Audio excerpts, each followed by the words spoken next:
Okay, third time's a charm. I keep trying to time this because I have about 2 minutes here before things switch over to something else, and I got a lot to go through, sort of.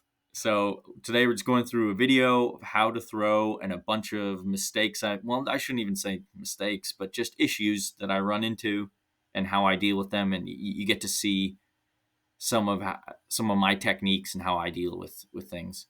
So I'm glad we have issues in this. Right away, I'm rounding off that ball because if it's not round and I slam it onto that wheel, it's almost a guarantee that I'm going to trap air underneath the clay. And as I work the clay, it will raise those bubbles into it and throw off the density of that clay. So when I'm pushing it in, what I'm doing right now is called centering. We're making the clay uniform. We're kind of warming up the clay because it could be a bit stiff in the beginning, and it's dry as well. So we're just trying to get it ready for whatever we want to do to it. Immediately, I know with this piece why my centering takes a bit longer. Usually it takes me I don't know, seconds, nothing long. But right now I'm actually raising that piece of clay up and down. And what that does, it kind of squeezes out any bubbles. Now it doesn't get them all, but if you do it enough, you'll be fine. And you can do wedging, which is before I even throw. But right now we're just talking about throwing.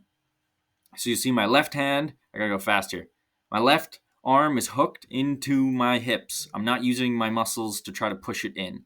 And my left hand is pushing sideways into the clay to push it into the center.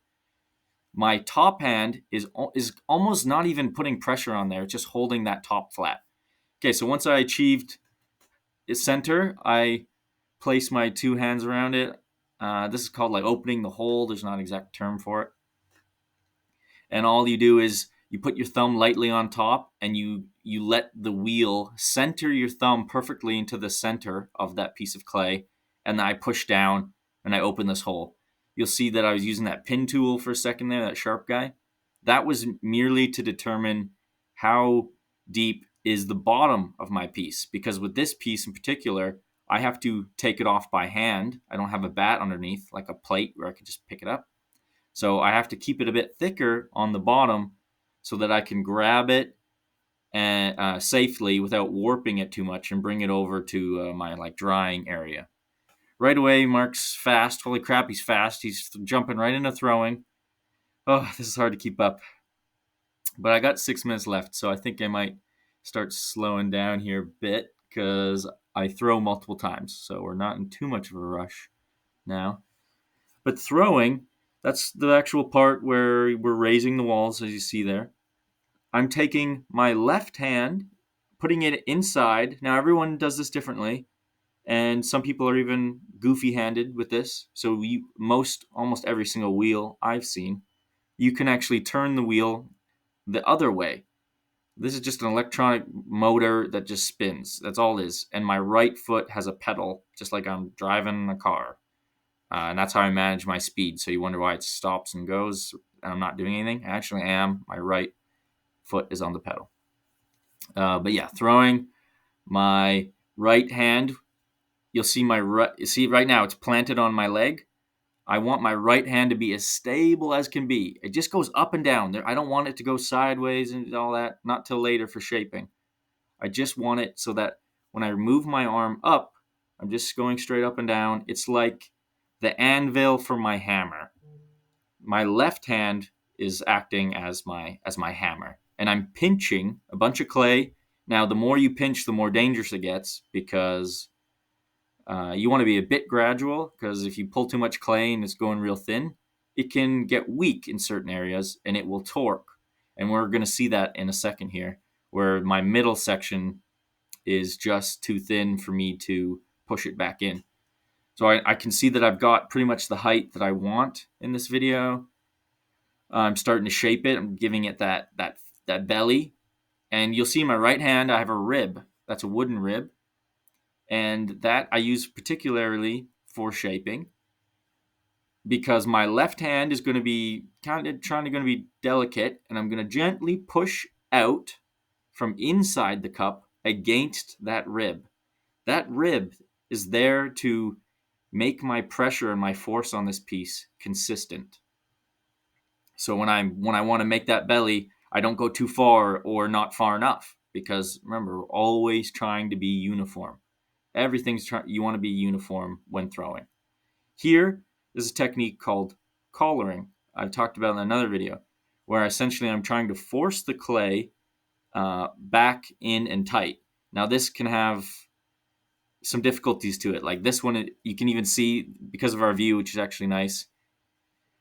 I'm squishing with my fingers there, but the clay has become so thin that that force will begin to warp it. It can't deal with that pressure, because when you squeeze in like that, the clay can only go two places, up and down. And so you're almost losing a bit of clay there. And if your clay is not thick enough, yeah, you can see it between my fingers, it's going up and down, bumping a little. Yeah, there it is, right there. See there, it's torqued right in the middle there. The clay has essentially failed. And that's fine. I'm going to show you a technique of how I deal with it. So I take my pin tool there, and I'm going to cut away the stuff. I don't even want it. Boom. So all I did is I take it real stable like. I stab it through my clay as it's running.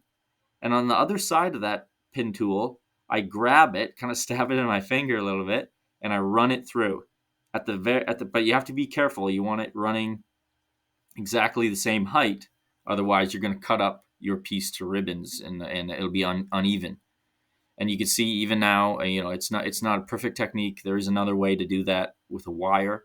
I prefer the wire, but in this case, I used the pin tool. Just because it's a kind of deeper down into my piece, it's easier to reach this area.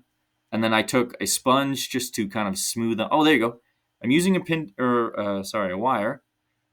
And all you do is the same idea. I lay it down into that lip, that exposed lip, and I hold it to a certain height, really, really tight, really stable. I let it pass through once or twice, and you can just lift off that clay that you cut.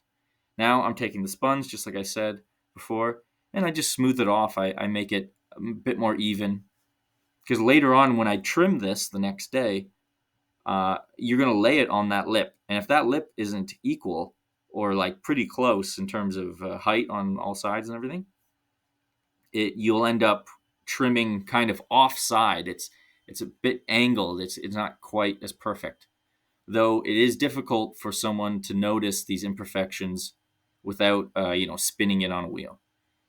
So it seems that I'm happy with what I have now. So it's hard for you to see or tell what's going on, but I'm using a sharp tool with like a V shape, and I'm cutting away at the bottom clay, called the foot. That's the foot. I'm trimming away the very bottom of the piece, just where I can't reach it to shape it, because my bottom is so thick, as I said before, to pick it up, that my fingers cannot physically reach that area to expand it or mess with it. So essentially it just stays nice and stable, but it doesn't look pretty. And I'm going to cut it away the next day anyway when I trim. So in this case, I'm just cutting away some now to get sort of a better idea of what I've done.